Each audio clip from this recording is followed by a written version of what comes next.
Ang pagpunta natin sa mga magagandang lugar ay hindi lang simpleng pagbisita. Isa rin itong way para makipag-ugnayan tayo sa kalikasan. Beach camping sa ilalim ng mga nakamasid na mangrove trees. Paglangoy sa malinaw at tahimik na dagat. Paglalakad sa pinong puting buhangin. Lahat ng ito mararanasan sa isang beach campsite sa Calatagan, Batangas.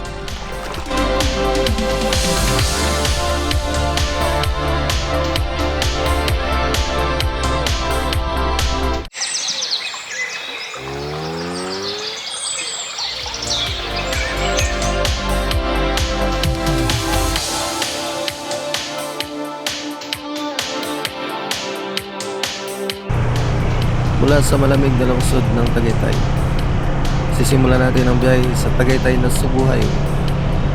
Dadaan tayo sa bayan ng Lian, Batangas, at sa loob ng halos isang oras, mararating na natin ang ating destinasyon, ang SMP campsite sa Calatagan. From Manila, around 3 to 4 hours ang biyahe papunta rito. Medyo mahaba ang biyahe, pero sobrang worth it once marating mo na ang lugar.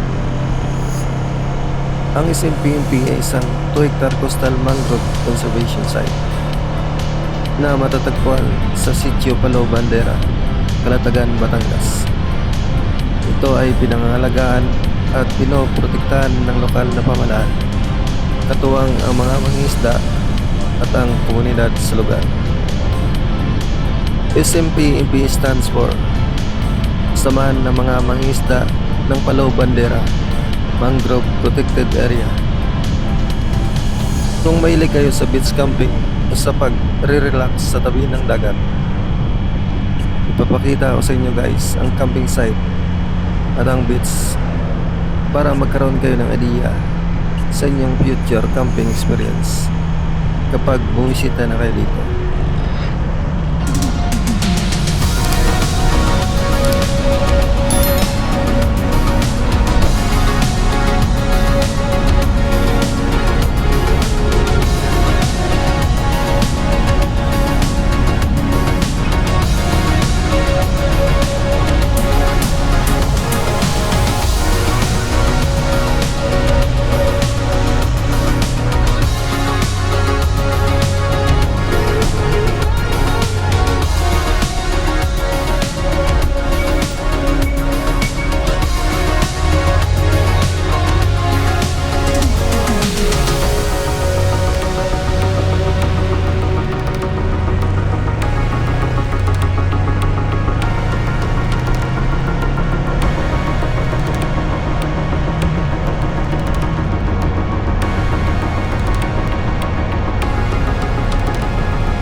Habang binabaybay natin ang daan papuntang Calatagan, ating mapapansin ang halos 5 kilometrong hanay ng mga sacred fig trees sa tabing kalsada ng Barangay Gulod. Isa itong iconic na tanawin at parang likas na welcome message sa mga biyahirang papasok sa town proper ng Calatagan. Ang sacred fig tree na kilala rin bilang Ficus religiosa, bagamat hindi ito native sa Pilipinas, Marami pa rin tayong makikitang ganitong puno sa bansa. Tulad ng baliti, ito raw ay nababalutan din ng mga kwento at paniniwala. Ayon sa ilan, ang matatandang punong ito ay tahanan umano ng mga engkanto.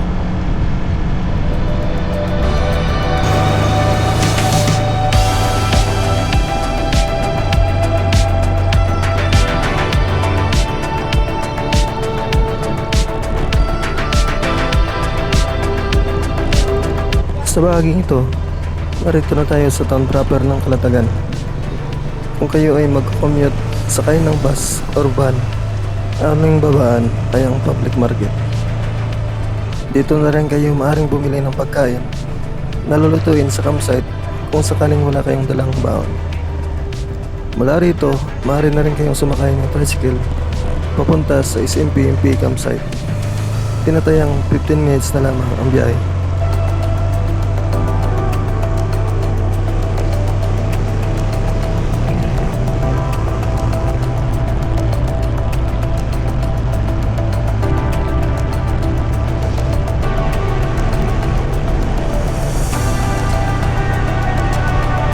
Pagdating dito sa Arco ng Santa Ana, kumana na tayo rito. Rough road ang madadaanan, ngunit hindi nakalayuan ang campsite mula dito. Sa unahan ay isang liko pakaliwa na lamang. Paglampas doon, diretso na ito papunta sa mismong lugar.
Ito na ang SMP campsite.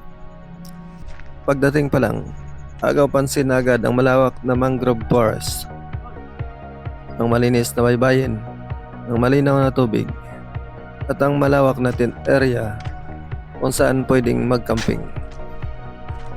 Ang SMP ay isang protected mangrove area at kilala rin bilang isang budget-friendly camping site sa Calatagan. Bahagi rin ito ng Calatagan Government Campaign na magtanim ng mahigit 1,000 mangrove trees. Ito ang camping area. Malawak at pwede kang magtayo ng tent kahit saan mo gusto. Sapat para maramdaman ang tunay na relaxation habang tanaw ang dagat. Ang tent pitching ay 150 pesos at kung wala kayong sariling tent, ang tent rental naman ay 600 pesos.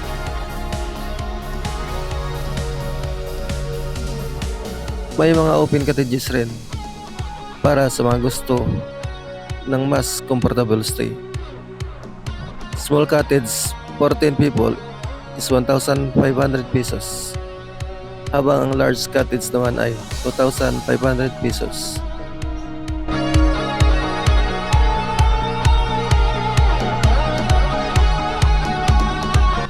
May grilling station din kung gusto nyong mag-ihaw at may maliit na store at canteen sa loob kung maubusan kayo ng food or drinks. Pwede nyong isama ang inyong mga pure babies dahil pet friendly ang lugar.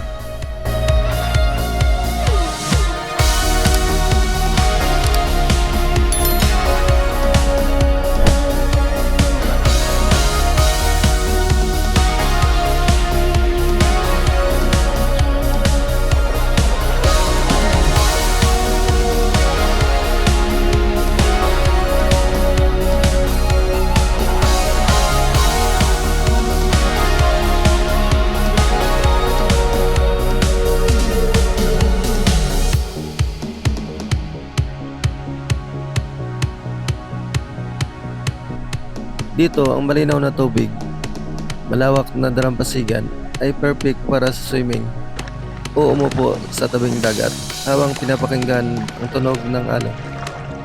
Ang shoreline dito ay hindi mabato, kaya komportable para sa paglangoy at paglalakad sa dalampasigan.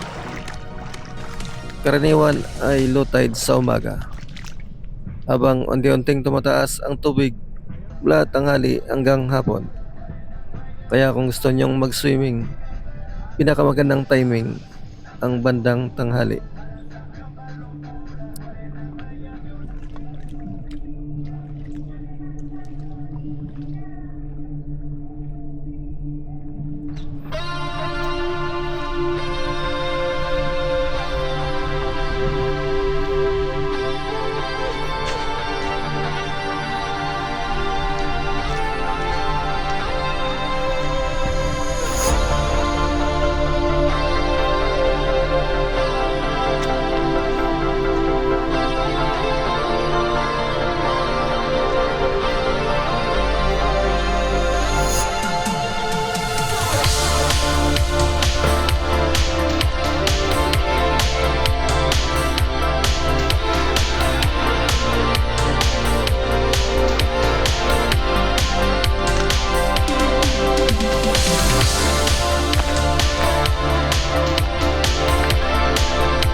Isa rin sa mga kakaibang tanawin ay ang solid rock formations sa baybayin. Mga natural na bato na talagang perfect spot para sa pictorials at Instagrammable photos. Magagandang activities na ma-experience mo dito ay mangrove tours, boat ride o kayak na nagkakahalaga ng 350 pesos. Kung pagod na ang iyong isip sa araw-araw na problema at gusto mong pansamantalang tumigil at huminga, baka isang simpleng camping trip dito sa SMP campsite ang pahinga na hinahanap mo.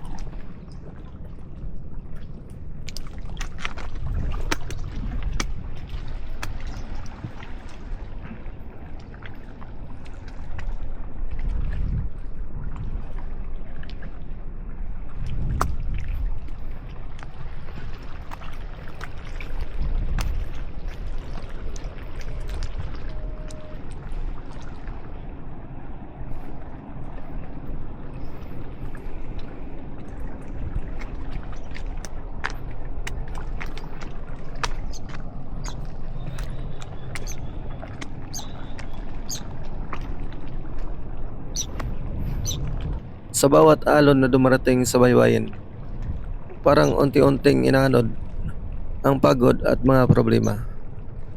Kapalit nito ang tawanan kasama ang pamilya at barkada. Mga simpleng sandali na nagiging pinakamagandang alaala. Isang paalala rin na minsan ang kailangan lang natin ay dagat, hangin at konting pahinga.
Ang mangrove ay isang uri ng puno na tumutubo sa mga baybayin kung saan naghahalo ang salt water at fresh water. Karaniwan itong matatagpuan sa mga tropikal na lugar, lalo na sa mga dalampasigan. Ang mga ito ay nagsisilbing natural na panangga laban sa malalakas na bagyo, alon at soil erosion. Ang mga ito rin ay nagbibigay tirahan sa maraming uri ng isda, alimango, ibon at iba pang sea creatures. Ngunit sa kabila ng kahalagahan, patuloy na nanganganib ang mga mangrove forests. Tinatayang mahigit 35% ng mga mangroves sa buong mundo ang nawala dahil sa development at land reclamation. Kung hindi ito mapangalagaan, maaaring tuluyan silang magiging endangered sa hinaharap. Hindi lamang sila basta mga puno o bahagi ng ganda ng kalikasan. Dahil sa likod ng simpleng punong ito ay napakaraming marine life ang umaasa para mabuhay.